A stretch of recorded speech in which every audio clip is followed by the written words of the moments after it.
Hello beautiful people, you're welcome back to my channel. If you are stopping by for the first time, this is De'Belle Makeovers, a Lagos Nigeria based makeup artist. So today's video is a very simple look. The star of the show for this look is the graphic eyeliner, the black graphic eyeliner. So I hope you enjoyed this tutorial. If you would like to see how this look was created, please keep on watching, and also don't forget to like, share, leave a comment and subscribe to the channel.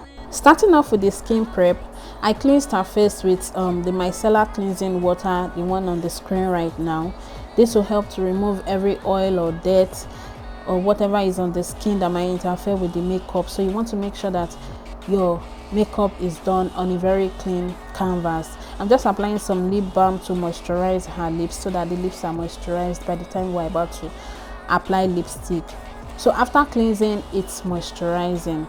I'm using this Blossom Moisture Essence moisturizer to moisturize her face, taking extra care for under the eyes. You want the under eye to be as moisturized as possible. And after moisturizing, I went into a hydrating primer. She has a normal skin, so there is really no need for any unnecessarily drying products because the face is not oily. So that's the primer I'm applying now, and then I'm going into the foundation. So I'm applying the foundation on her skin like this, then I'll go into setting spray.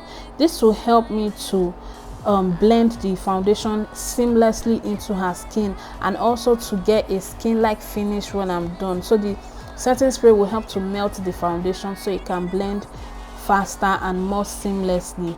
When you want to blend, you tap gently onto the skin, you don't swipe. So tap so that you can get as much coverage as you can out of the foundation. You want to make sure that you have even coverage all over. There should be no patches anywhere. There should be no place that is not well covered, or some places where the streaks of the brush should be showing. You make sure that you blend it smoothly. Blend and blend some more till you are satisfied. Now I'm highlighting the face, and I'm going in with a concealer that is about 2 shades lighter than her skin tone.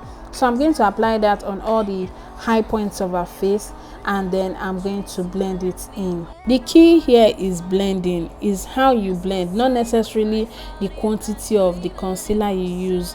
So you blend just the same way you were blending your foundation. You tap in to get maximum coverage out of the concealer.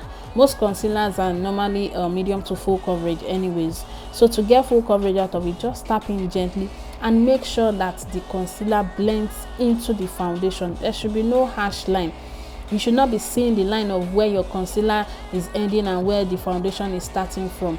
No, you blend it, blend till you can't see any line anymore. I usually save the under eye for the last because I want to avoid creases as much as possible. I don't want the concealer to have the chance to be settling into the fine lines underneath the eyes. So immediately I finish blending underneath the eyes with the beauty blender, I make sure I blend it into the foundation well, of course. Then I go in immediately to set with my powder.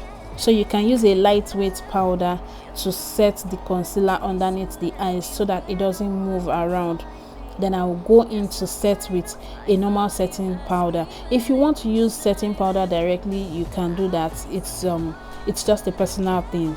Now I'm using a powder puff to press in the setting powder as gently as possible. I'm pressing just the right amount of powder I need to set. I'm not using a lot. When you are using more powder, that means you are baking. I'm still going to bake later anyways, but I'm just setting for now.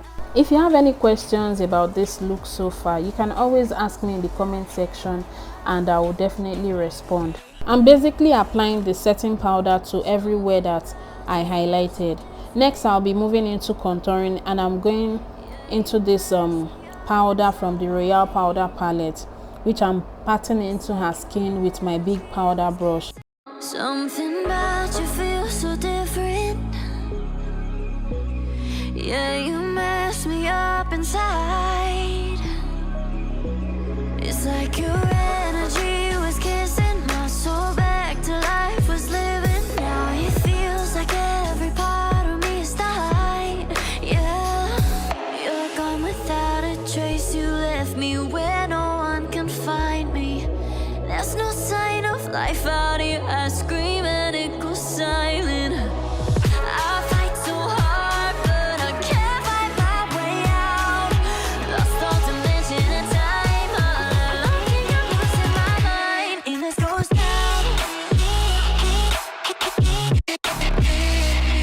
Now I'm baking the face. I'm applying more setting powder underneath the eyes. This will help me to retain the brightness of the under eye area and also the other areas that I applied the setting powder earlier, so that the contour that I did earlier can pop more. I'll be doing a reverse contour underneath it, so I'm also using setting powder underneath the contoured areas so that it can be more obvious. You might be able to notice that the setting powder that I'm using underneath the contour is not the same shade with the one I used underneath the eyes. It's a bit darker, and that's because I don't want that area to be too light when I'm done. I want it to still be like her skin tone or as close to her skin tone as possible. Now I'm sweeping some blush onto the apple of her cheeks. The blush is going in between the contour and the highlights, and you want to make sure that you blend in such a way that you don't have any harsh line. Your blush must blend into your contour and part of it must also blend into your highlights. Now I'm going into the brows. I kept the brows really simple. I only outlined the lower part and I filled in some extra brush strokes just to cover up for where she has scanty, where the brows are scanty, and then I highlighted underneath it. I didn't do much for the brows at all. If you are familiar with this channel, you will know that my brows are usually much more defined than this. So let me know if you prefer this type of eyebrows or you prefer my normal kind of eyebrows. I'll be waiting. Let me know in the comment section.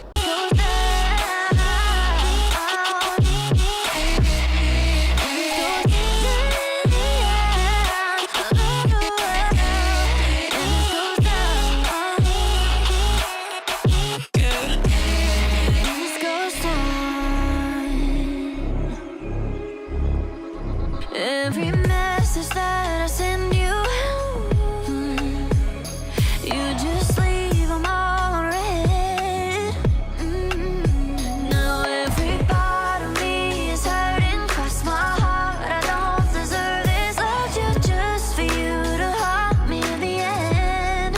Yeah, you're gone without a trace. You left me where no one can find me. There's no sign of life out here. I scream and it goes silent. I fight so hard, but I can't find my way out.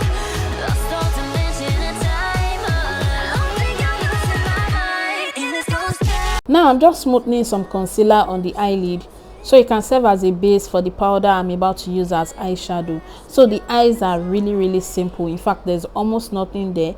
I'm applying powder, like her exact powder shade, on the eyelid, and I'm going to use a slightly darker shade for the crease area just for some depth, and then we'll go into the liner. For the graphic liner, I actually just used my gel eyeliner, my Zaron gel eyeliner. You want to make sure that you are using a very flat brush so that you can achieve this. So of course I had to define the eyes first, so I'm lining the lash lines, both the upper lash line and the lower lash line. So because we're keeping the eyes very simple, I try to make the liner as thin as possible, and then I'm extending it upwards. By extending it upwards, it's going at an angle like it's facing the tail of the eyebrow. Now going into our crease area, I started cutting across, you know, just like you are doing a cut crease look. And you have to make sure that your brush is so flat. I cannot overemphasize this. The brush has to be very flat so that you don't go and mess up what you are drawing. My angled brush is very flat, but I feel like it was too wide, so it made me make a couple of mistakes. So you want to use a flat angled brush that is not too wide so that it will be easier for you to control. Anyways, so that's it for the graphic liner. You make sure you connect the both and make sure that the tail, or the tip rather, is as sharp as possible. And then I'm just going to use mascara for the lashes, and I'm going to keep the false lashes very simple. So I used a very short one because we don't want to take focus away from our graphic liner. For the lips, I went for a nude combination as well. So I lined with this brown just at the edges of her lips. Then I went in with 2 shades of nude lipstick, a darker one and a much lighter one. I made sure I blended everything together and just applied some clear gloss on it.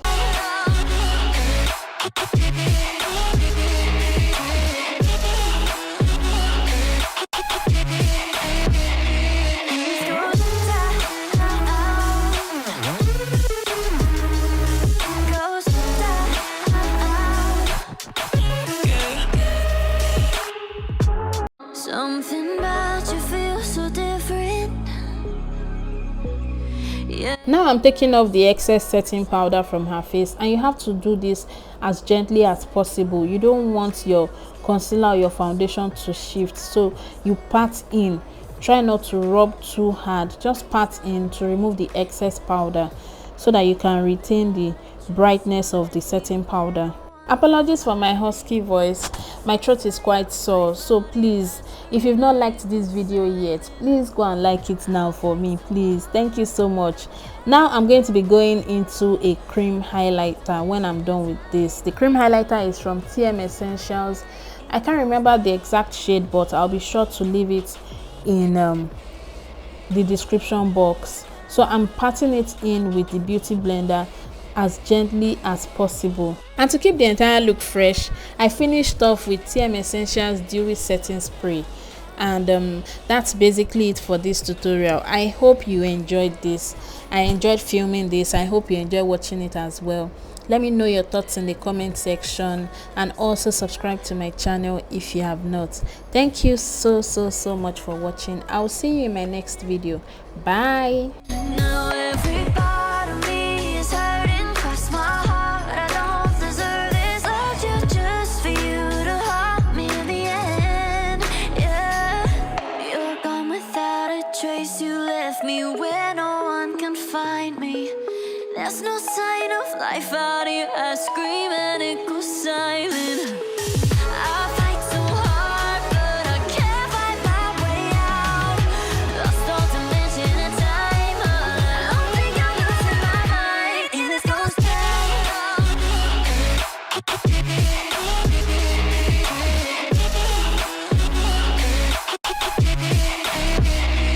This goes